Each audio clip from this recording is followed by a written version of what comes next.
Well, thank you very much, Karen. I'm very happy to be here, and very good occasion to learn from the experiences in the United Kingdom, Ireland, and Scotland as well. At the same time, applies to us when we're talking about bringing something to government. We didn't do that as yet, but we're planning to bring natural capital policies to our governments in the next winter, we hope. So there's a lot in common, I think. When talking about natural capital in the Netherlands, we have quite a long history, a history of planning. It not always was meant, was called natural capital. It's rather new. I will give some introduction remarks and then try to highlight some initiatives that were in different stages of policy development, and maybe some closing remarks that will help to have a discussion. Our country is a very densely populated, crowded, cramped, man-made country. So when you are talking about natural capital, there are many different forms, many different problems, many different arenas for people to discuss about these things. Even our nature areas, look at the picture at your left, is one of a picture that was made in an area that formerly was planned as an industrial site and then left to its own development course, and now it's our biggest wild area. So what is happening when you talk about natural capital and a baseline? There's no baseline in the Netherlands because every square inch is somehow man-made, man-altered, so we have to find our own baselines. This kind of society gives a lot of challenges. I won't go over that in detail because it takes too much time. You can imagine economic growth, it's been called before, going together with sustainable development and nature conservation. That is really a difficult issue in a country that has high economic ambitions. What happened last year was we brought out a new nature vision that tried to bridge those different interests into one political statement, from protecting nature against society, what was really the matter of nature conservation before that time, to work with nature for benefits of society. And that does not go in place of nature legislation, but it adds to that. And that's our baseline, I think. But when you're talking about nature capital, we had a big program last year, and it came up with different perspectives you can take onto that. We have, of course, the perspective from business. We call it the 3 circles. Sustainable business development, entrepreneurship. That's one kind of talking about natural capital. We have the arena of integrated area development, and we have another perspective from nature conservation organizations who try to sustain their nature conservation with the assets, the natural capital assets of their nature areas. It gives all kind of different looks and discussions, and you have to be aware that when you talk with a businessman, it's a completely different way of looking at natural capital than from a point of view from a nature conservation organization. And they all are equally important. And in another very important perspective for a policy development is that we're just in the middle of a development going from This doesn't work. Well, going from an early phase of awareness about the values of natural capital to create critical mass, create coalitions with front runners, getting some real attention in society for the matter, and then go on building daily practice and institutionalize the natural capital way of thinking. We're just now in the first stage, ending the first stage, entering the second stage. So just to be aware of what's still to be done. In the first stage, we especially focused on bringing more awareness about. It started with a series of deep studies, trying to develop a sense of values of nature for society in all different ways. Urban development, business, health, concerns, trade, rural development. Okay, I already called that one. No, rural development was another one. So that was more to bring the issue and the attention of people who really had to do with it, and try to give some positive options to act on. From there we went on with a lot of different initiatives.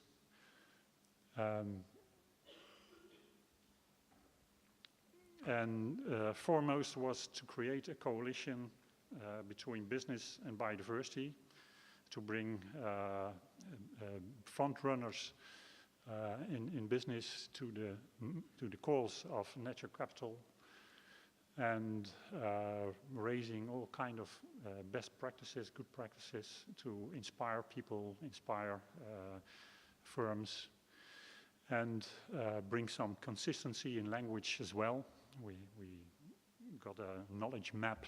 It's not so important, but it helped to bring a kind of language together, which was more or less coherent. Now, and the last few years, we have been building on community for practices for the financial sector as well, not only business, and also community of practice for consultancy firms who are doing all the rural development plans. And of course, we have to build on tools and data, and there are all kinds of initiatives on that area. I will just highlight a few of them hereafter. Our focus these last years was mainly on business and financial institutions and about the role of governments. We didn't touch the matter of how consumers react. 2 minutes, I must be hurrying. Or the nature NGOs, that's something for the future. I think the most important one is the platform Biodiversity, Ecosystems and Economy. That's a coalition of representative organization of all businesses in the Netherlands, covering about 120,000 enterprises, and the IUCN supported by our government. And they had all kind of tools and kind of programs to stimulate people, companies, to help them getting quick scans, quick assessments of their big priorities, and bringing about awareness and get them started. This program ends this year. There will be a conference in next November. Maybe you've heard of it. It's everybody's invited, so you can get more about Let's Talk Business in the Netherlands. We try to bring also all the European dimension as well on the table. And well, I skipped the examples of all kind of products, guidances that will be developed, and you can dig into that if you get the slides maybe. There was very inspiring was also a guidance from the financial institutions on how to get nature conservation, natural capital criteria into the risk assessments. Also, our national banks are very active at the moment in especially concerning the climate agenda. And we had a big program last 2 years with a Dutch Environmental Assessment Agency, who was really trying to get feet on the ground when you try to bring natural capital into all kind of projects, from water management, common agricultural policy, sustainable trade, water works, things like that. It was a very big program. It's now so ended, so we're just worrying about what will be done with all the results. There's one report that is also translated in English, so I will encourage everybody to dig into that. We have our Atlas Natural Capital. It's not a really an atlas, as not a kind of map, but it's online information to be used by everyone, and in the end we will build from that also our national natural capital account. It's being developed these years till 2018, I think. So a lot of work has to be done. And the next phase, well, we are trying to think about how we can bring all these initiatives to a more coherent scaling up, and a lot has to be done for that, especially trying to get all these initiatives into down-to-earth policy development on food, on circular economy, on international trade. So we're not trying to build something on natural capital on itself, but trying to integrate it in all the fields of policy. And of course, we have to take our own responsibility as a government in our own operations. The most important thing, again, is to create a cross-sectoral coalition to scaling up. And that will be done with, again, the same partners in business and finance and NGOs. And we're bringing that on into the attention of our minister and representatives in the politics the next half year. I think I have to keep the future to the future. So what can be learned from it? It's very difficult because we're acting on so many different scales and levels, but we found that natural capital really is something that can bridge economy to ecology in many different ways and in many different arenas. So we have to try to understand the language of each partner, and we have to be flexible in that. And the narratives and semantics are different, but in the end we will understand each other. And natural capital is something that really comes to the heart of economists. We have a big danger of proliferation of too many initiatives floating around and not coming together. And so coordination is a big issue in the next half year, I think. And the last one, accounting is important, but really the change of behavior, that's our focus. Thank you.